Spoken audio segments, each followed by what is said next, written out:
We are what we repeatedly do.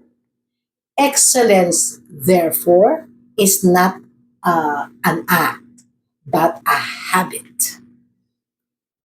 What do you think that means, my fascinating Renaissance friends? Huh? We are what we repeatedly do.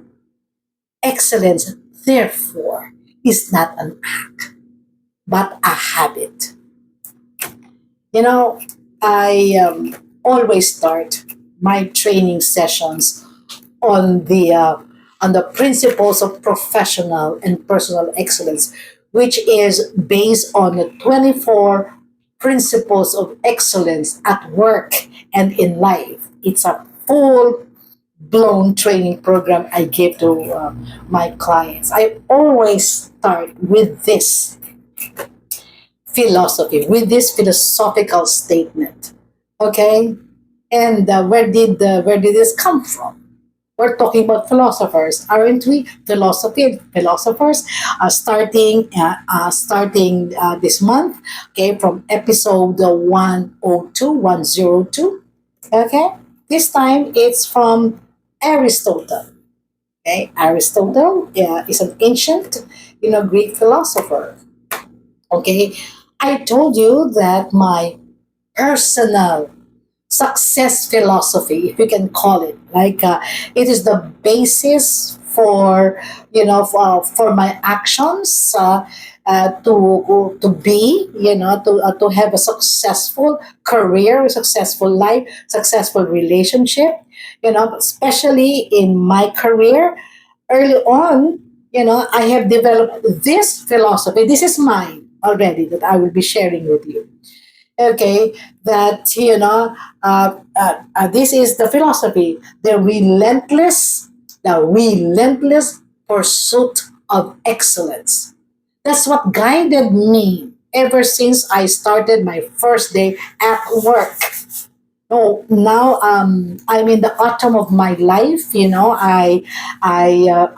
what I do for a living. All of you, my friends, who have been with me since episode one, last year in July 2024.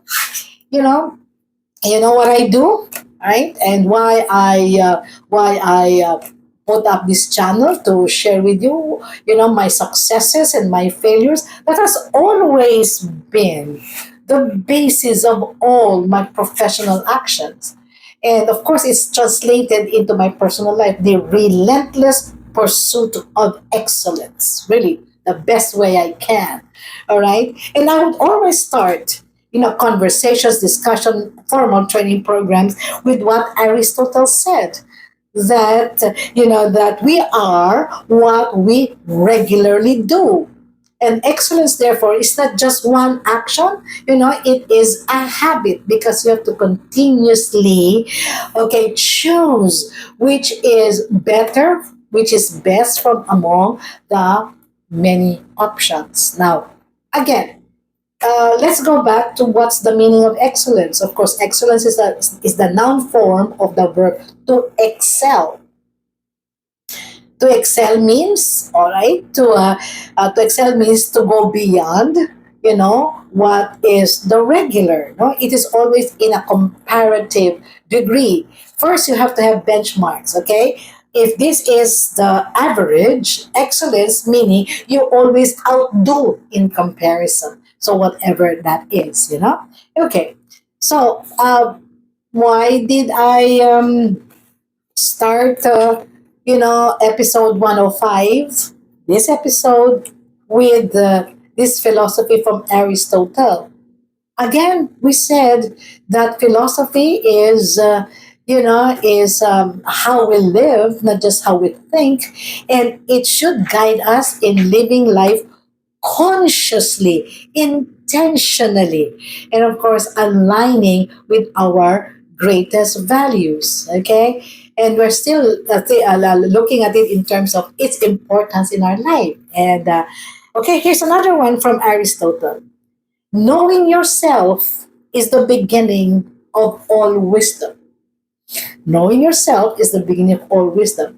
Don't you notice anything in the past episodes? I started with know thyself, and that came from Socrates. All right. And then, the next episode, I started with the first and greatest victory is conquering yourself. That's from Plato. All right. And now I'm saying knowing yourself is the beginning of all wisdom. Okay. And this one from Aristotle. Can you see the pattern here? To begin with, who was older, because they all come from the same queue. You know what I mean? Well, according to my Google searches, Socrates lived first, and he had a pupil named Plato, and Plato had another follower named Aristotle. Now, it is passed on from one pupil to another and to us. Okay, and to us. Yeah, do you agree? Knowing yourself is the beginning of all wisdom. Because how do we, how do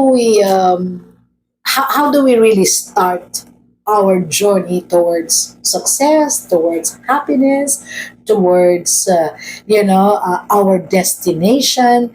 How do we really begin? We really begin with who we are, really, what we stand for, what we like, even living la dolce vita. I'm not saying you live my life. I'm saying you craft your own good life. It starts with you, isn't it? So knowing, okay, who you are, knowing what you want, knowing what kind of future you want, it's just really the beginning of wisdom, isn't it? It's knowing what to do. The practical application of knowledge and data and everything you have read and will read, it's really applying it, adapting it to yourself. But the primordial question really is, who am I? Who are you? What do you stand for? What do you like? And all of that. Isn't this relevant? Okay.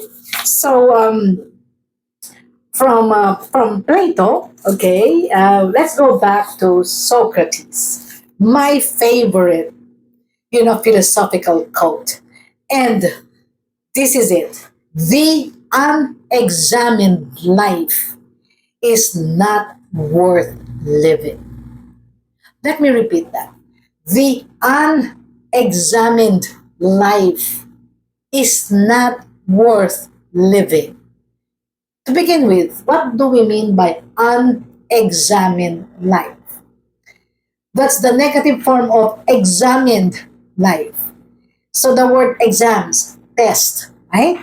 You go to school, you take the exams. You take the entrance exam, so you will be, so that you will be accepted. Then you pass the exam, so that you go to the next level, and then and so forth and so on until you graduate. And then exams, tests.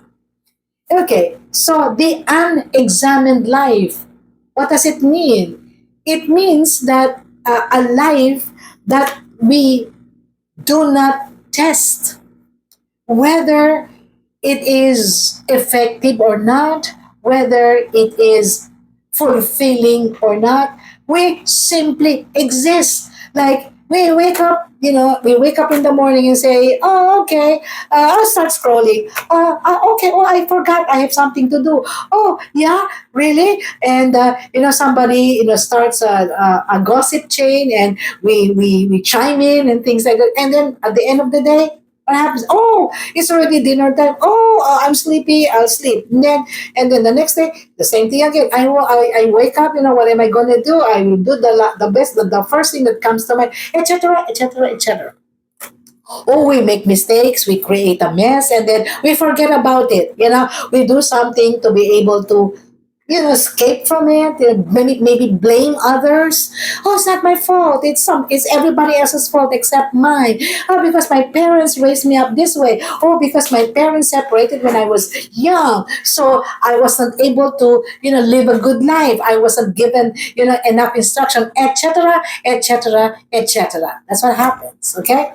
And then without realizing it, we turn 20, we turn 40, we turn 60, we turn 70, we turn 80. Yeah, right. And then we are surprised when the midlife crisis steps in and say, "Oh my gosh, I am celebrating my 40th birthday today. Where did my life go? What have I accomplished?" You know, maybe, just maybe, we fail to examine our life, what we have done. Okay, what could we have learned from our mistakes, and not just to say, well, things happen, or what they call shit happens, okay. So yeah, these things happen because Marcus Aurelius last time says, we only have control over our thoughts and actions. We have no control about external things, so we cannot blame them. We cannot blame the economy, we cannot blame the president, we cannot blame AI, we cannot blame these things. Okay, we have to examine, what is the effect of these things on us? What can we do to pivot? You know, how can we take back, what was stolen from us? How do we make use of time, and etc., etc. That's what exactly it means. So the unexamined life is not worth living, because we are simply taking up space, taking in air and simply existing. What kind of a life will that be? Is that the good life? So we are in the autumn of our life. Fine. We can start examining our life now. It's never too late, because we still have winter. We can still have the life that we truly want, the good life according to our terms. Okay? That's philosophy for you. It isn't ancient. It is as relevant this year as it will be any other year. Okay? So, if you like, what you've heard, please engage with me. Put your comments there, and let's talk about this. And share with me, what your personal philosophies are, so that we can share it with everybody else. I will begin to share my personal life later on, but right now, okay. Right now, again, please don't forget to like and subscribe, and I'll be seeing you next episode. This is Malu saying goodbye.